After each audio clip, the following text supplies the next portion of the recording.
ओम श्री गुरुवे नमः। ओम शांति ही शांति ही शांति ही। प्रणाम भगवान। भगवान अभी हमारा सत्संग जीवन मुक्ति विवेक श्री स्वामी अखंडानंद सरस्वती जी महाराज द्वारा विरचित, और स्वामी जी ने जो व्याख्या की है प्रवचन के माध्यम से, तो प्रवचन नंबर 9 लेते हैं भगवान, और उससे पार्ट 1 कैसे बताते हैं स्वामी जी कि नारायण नारायण नारायण नारायण। आजकल की परिस्थिति में, परिप्रेक्ष्य में, माने वर्तमान परिवेश में, यदि लोगों को यह समझाना पड़े कि पुरुष प्रयत्न से सब कुछ हो सकता है, तो यह एक तरह पिष्ट पेषण ही है, पिसे हुए को पीसना। आज चंद्रलोक की यात्रा हो रही है, शुक्र पर विमान उतर रहे हैं, रॉकेट छोड़े जा रहे हैं, जिसकी कल्पना भी अब से 25-50 वर्ष पहले लोगों के मन में नहीं आती थी, वह आज पुरुष प्रयत्न से ही प्राप्त हो रहा है। वेदांत पूर्व कर्म प्रधान सिद्धांत नहीं है, वेदांत फल भोग प्रधान सिद्धांत भी नहीं है। सिद्धांत की दृष्टि से वेदांत को ईश्वर की परतंत्रता भी सहन नहीं है। वाह भगवान, वाह भगवान, वाह।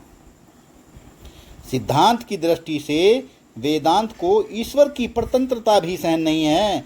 वैष्णव सिद्धांतों को, शैव सिद्धांत को हम नहीं लेते हैं, अद्वैत सिद्धांत की बात करते हैं। अद्वैत सिद्धांत की दृष्टि से पुरुष पराधीनता को कभी सहन नहीं कर सकता।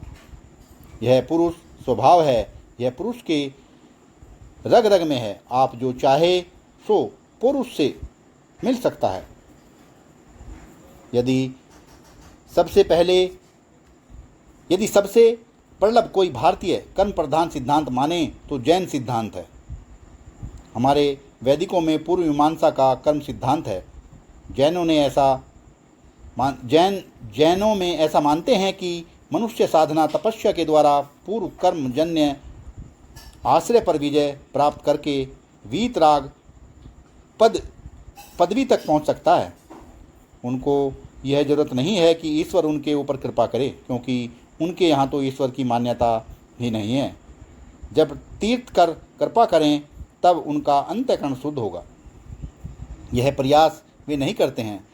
तीर्थ कर होते हैं, अपने वीतराग शुद्ध स्वरूप में स्थित हो जाता है। वह किसी के ऊपर कृपा करने के लिए आता ही नहीं है। मनुष्य को स्वयं प्रयत्न करना पड़ता है। यह हमारे कर्मवादियों में जैन सिद्धांत है। कर्मवादी और वीतराग, शुद्ध राग, द्वेष रहित होने का निश्चय।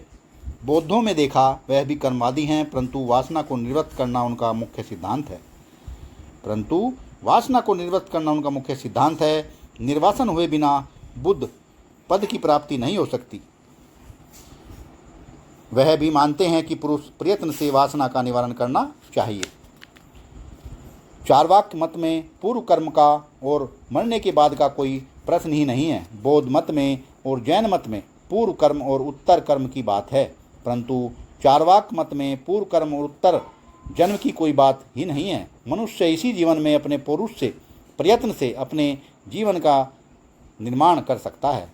पूर्व मीमांसों का कहना है कि यदि मनुष्य ठीक ठाक धर्मात्मा हो जाए, धर्मानुष्ठान करे, तो वह धर्म का फल प्राप्त करता है। यह भी आपको सुनाते हैं कि वे धर्म को संस्कार रूप नहीं मानते हैं। धर्म को संस्कार रूप तो न्यायिक मानते हैं। विहित क्रियाजन्य संस्कार का नाम धर्म है और निषिद्ध क्रियाजन्य संस्कार का नाम अधर्म है। धर्म अंतःकरण में रहते हैं। यह सिद्धांत तो हमारे न्याय वैशेषिक दर्शन का है।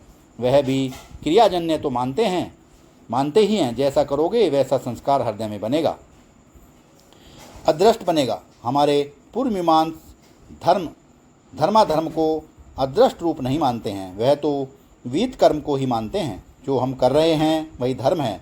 जो विहित कर्म माने शास्त्रोक्त कर्म कर रहे हैं वही धर्म है। जो निषिद्ध कर्म कर रहे हैं वही अधर्म है। यदि विहित कर्म धर्म यहाँ फल न दे सके तो उससे एक अपूर्व की उत्पत्ति होती है। वह कर्ता के साथ जुड़ जाता है और फिर बाद में फल देता है। वे पुरुष का अत्यंत महात्म्य मानते हैं। आपको पूर्व मीमांसा के पुरुष का महात्म्य सुनाते हैं। वे कहते हैं कि प्रपंच संबंध विलय पर्यंत पौरुष की गति है। प्रपंच विलय नहीं हो। योग में प्रपंच विलय माना जाता है, मीमांसा शास्त्र में प्रपंच विलय नहीं माना जाता। तो वो कहते हैं कि दुनिया तो हमेशा से ऐसी ही बनी आई है। यही पंचभूत है, ऐसे स्त्री पुरुष पैदा होते हैं, ऐसी सृष्टि होती है। बीच बीच में कोई मर जाते हैं, कोई पैदा हो जाते हैं, लेकिन सृष्टि की परंपरा ऐसे ही चलती रहती है। न कदाचित निदर्शम जगत। उनके मत में पौरुष का पर्यवसान कहाँ है, पौरुष का अंत कहाँ है? बोले, आत्मा का प्रपंच के साथ जो संबंध है वह संबंध विलीन हो जाए, प्रपंच भी बना रहे, आत्मा भी बना रहे, परंतु संबंध बोध टूट जाए, संबंध की बुद्धि टूट जाए, यह पौरुष का प्रयास है। अच्छा, सांख्य योग की दृष्टि से देखें तो योगाभ्यास सारा का सारा पौरुष प्रयत्न ही है। यम नियम आसन प्राणायाम प्रत्याहार धारणा ध्यान समाधि योगाभ्यास पौरुष प्रयत्न है।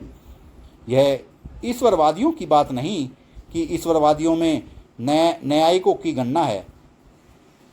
वैशेषिक को तो अर्धनास्तिक ही मानते हैं। हम आपको ईश्वर अनुग्रह के संबंध में सुनाते हैं। जो ईश्वर मानते हैं उनकी चर्चा सुनाते हैं। आपने सुना है न कि जो खुद अपनी मदद नहीं करता, खुदा भी उसकी मदद नहीं करता।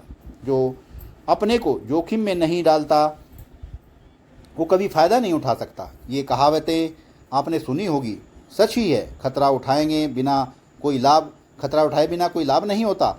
जो अपनी सहायता करता है, ईश्वर भी उसकी सहायता करता है। हम तो हाथ पांव फैलाकर पड़े रहेंगे, जो होना हो सो होए, ऐसा कोई जवान आदमी कैसे सोच सकता है? युवा आशिष्ठो दृष्टित, जो युवा आशावान है, अपने लक्ष्य की प्राप्ति के लिए दृढ़ हैं, वह भला कैसे कह सकता है कि जो होना हो सो होए, है ना? अब महाराज, यदि युवा साधक ऐसे नहीं सोचेगा, कहेगा, तो पुरुष तत्व कैसे होगा? पुरुष का पुरुषत्व अभिव्यक्त कैसे होगा? हाँ, यदि दमा हो गया हो, खांसी हो गई हो, टीबी हो गई हो, मरीज होकर खाट पर पड़ा हो, जीवन से निराश हो गया हो, तो पुरुष छोड़ सकता है और सोच बोल सकता है कि बाबा छोड़ो, जो होता है सो होने दो। सत्संग को विराम देते हैं भगवान। आगे का सत्संग कर लेंगे। प्रणाम भगवान।